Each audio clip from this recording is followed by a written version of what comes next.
I grabbed 3 empty soda containers from my home, and then I hit the dollar store and bought mesh cups, this rack with hooks, a couple of these soft storage boxes, and these cool planting pots.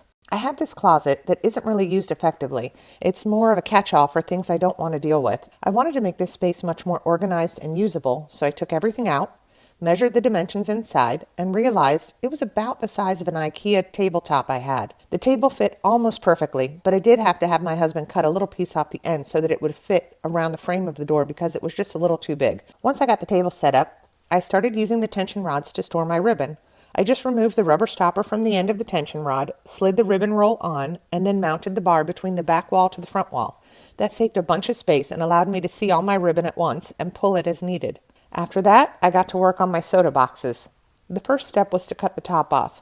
I then wrapped the boxes with fabric, much like you'd wrap a present.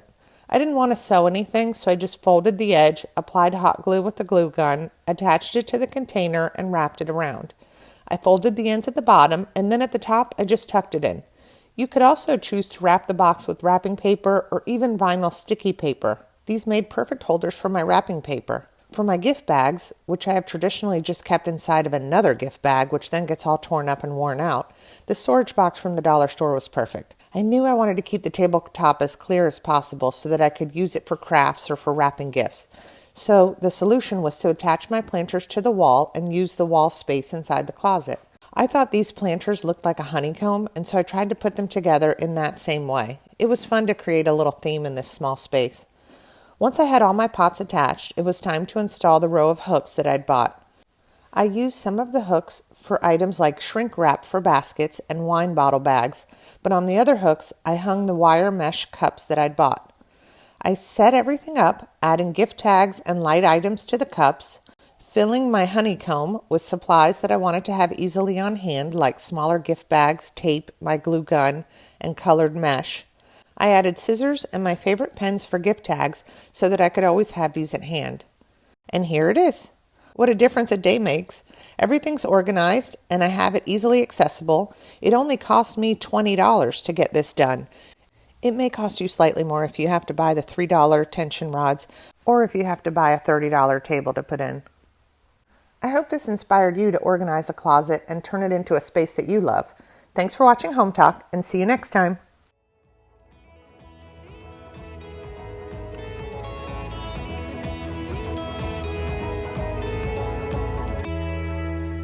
Your local dollar store and grab a pack of mesh laundry bags, plastic shower curtain rings, a metal cooling rack, a basket or 2 that are flexible, and metal book rings.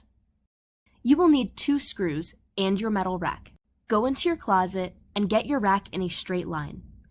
I am using this bolt on the wall as a reference, but a ruler would work as well if you don't have any reference point. Mark the corners of the rack. Mark the center with a screwdriver. Screw your first screw in. I suggest using power tools. Make sure the screws are fully secure. Put your rack onto the screws. If you have thicker sunglasses, the legs should go against the wall. Thinner, the legs should be out. Fill your rack with sunglasses or any object you would like to go and hang. Now it is extremely easy to have clothing in front and the sunglasses behind without taking up more space. For this organizer, you're going to need the mesh bags, metal rings, and also plastic shower rings. Open up your mesh bags. Some will be easy to open, but some you will need to work with to remove a staple. Make sure the zipper is at the top. Open up a shower ring and push the plastic knob through a hole towards the top. Space out 3 rings at the top and make sure to close them. Now for the bottom of the bag, you will need 3 metal rings. Open one up, loop it through a hole in the bottom of this bag, grab another bag and loop it through the top. Make sure the zipper is facing out. Space the rings like you did at the top and attach one more bag at the bottom. Fold these bags and bring them into your closet. Clip the plastic rings to a bar in your closet. After they are clipped, go and fill your bags. You can really put anything into these bags. Extra shirts fit well, stuffed animals, socks, really anything works in these bags, and this hanger massively helps to free up space. You will need 4 plastic shower rings. Take one ring and loop it into one other. Clip a ring to the handle of your basket. Do this for both sides. Now bring this basket over to your closet. Clip the plastic ring onto a bar in your closet. My husband has a lot of hats, and this is a perfect storage basket for all of them. Thank you for watching. I will see you next time. Bye!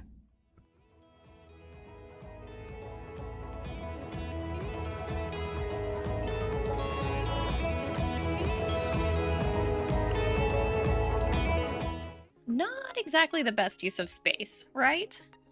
I wanted something sturdy and in a custom size, so I built my own shelving unit. My must-have tool for this project is a pocket hole jig.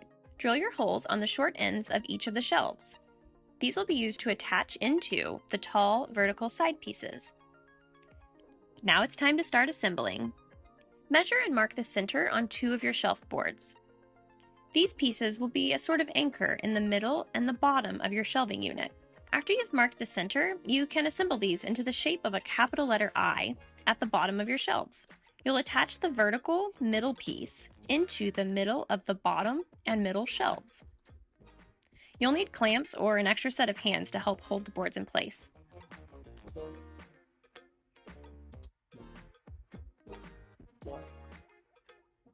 Attach the I into your 2 vertical sides. The corner clamps really came in handy for this part. They'll hold the 2 pieces together so you can drill them. Repeat this to attach the top board. Make sure you put your pocket holes on the top of the shelf so that they can't be seen from underneath. Now it's time to cut the small shelves. This is really the only cutting you should have to do. Measure, then cut the small shelves for the bottom section of your shelving unit. I don't have a table saw and my miter saw was too small, so I used a cordless circular saw and the Craig rip cut attachment for this step. To mount the shelves, I used a shelf pin jig. This thing is so handy. Use the included drill bit and the hardware to drill holes all the way up the front and the back of your DIY closet shelves. I opted for shelf pins instead of attaching the shelves directly to the unit so that the shelves are adjustable. You may need to lightly sand after you drill your shelf pin holes.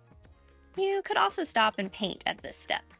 Once your unit is built, it's time to put it in place. Remove the old hardware and let's put your shelves in place. I made mine the perfect height so that the existing shelf would fit nicely right over top. I also cut the bar down so it would fit right beside the new shelf. Once the unit is in place, it's time to put your shelf pins and your shelves. These slip right into the holes you drilled and make a perfect perch for the shelves. I really love that the shelves are adjustable, so I could easily customize each section to perfectly fit my stuff. The biggest tip I can give you for this project is to have your plywood sheets ripped down in the store. Most hardware stores will do up to 10 cuts for you for free. Come prepared with the list and make it quick and easy for them. This will save you a lot of time and trouble at home, especially if you don't have a table saw.